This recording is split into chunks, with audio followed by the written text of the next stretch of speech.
يوم القيامة لو علمت بهوله لفررت من أهل ومن أوطان يوم تشققت السماء لهوله وتشيب فيه مفارق الولدان የቂያም ቀን ይገባህ ብታውቅ ኖሮ መከራውን ልኩን ብትረዳው ኖሮ ህይወት በቃኝ ብለህ ከልጅና ከቤተሰብ ከሀገር ሸሽተህ ጫካ ገብተህ ዒባዳ በማድረግ ታሳልፍ ነበር።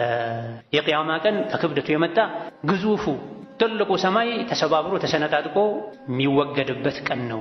የቂያም ቀን ከክብደቱ የመጣ ምንም የማያውቁ ህፃናት መሃል አናታቸው የሚሸብትበት ቀን ነው። ሽበት ጣልጣል ማድረግ ብቻ ሳይሆን ወተሺቡ ሚንሁ መፋሪቁል ዊልዳኒ የህፃናት አናታቸው መሃል ፀጉራቸው የሚሸብትበት ቀን እጅግ በጣም የሚያስፈራ ኮስታራ በመከራ የተሞላ መከራው የሰው ልጅን በሙሉ የሚያዳርስ ቀን ነው። ከሰው አልፎ እንስሳት ሁሉ ጌታዬ ሆይ ተበድያለሁ ብለው ቀርበው እንስሳት ሁሉ ሐቃቸው የሚያገኙበት ቀን አይደለም። የሰው ሐቅ የበላ ሪባ የበላ ዝምድናን የቆረጠ ሶላትን የተወ ይቅርና ቀንድ ያላት በግ ቀንድ የሌላትን ከወጋች ቀንድ ያለው በሬ ቀንድ የሌለውን ከወጋ ሐቁን የሚያገኝበት ቀን በዳዮች አፈር በሆንኩ ብለው የሚመኙበት